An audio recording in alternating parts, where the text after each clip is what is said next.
Distance. তো 10 minute যেরকম বৃষ্টিতে রানিং কীভাবে হাঁটো?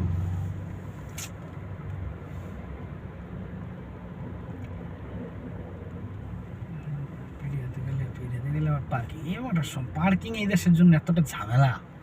না, এটা সব জায়গায় কিন্তু মানে পার্কিং এর জন্য গাড়ি নিয়ে কোথাও যাওয়াটা মুশকিল হয়ে দাঁড়ায়। এই যে যেখানে যাবো না দেখেন না, কত গল্লি গল্লি ঘুরতে হবে পার্কিং এর জন্য, এটা কোনো ঠিক ঠিকানা নেই। একটা বাজে একটা অবস্থায় পার্কিং জিনিসটা।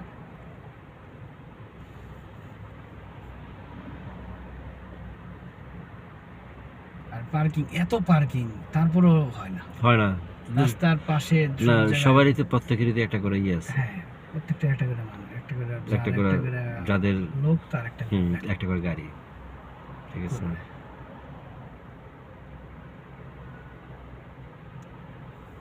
এই ট্রেনের আচ্ছা আছে, ট্রেনের ম্যান আছে, ট্রামে বোধহয় অটো চলে না।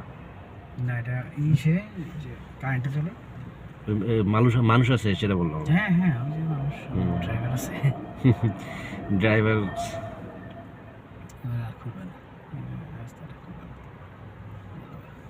ট্রামটার কারণে সিগন্যালটা বন্ধ হয়ে গেল। ও আচ্ছা আচ্ছা, স্নেলের সিগন্যালটা খুলতো। আচ্ছা আচ্ছা, ট্রামটা যাইলো না, যার জন্য সিগন্যালটা খুললো না। এরপর একটা যন্ত্র নেই সিগন্যালের।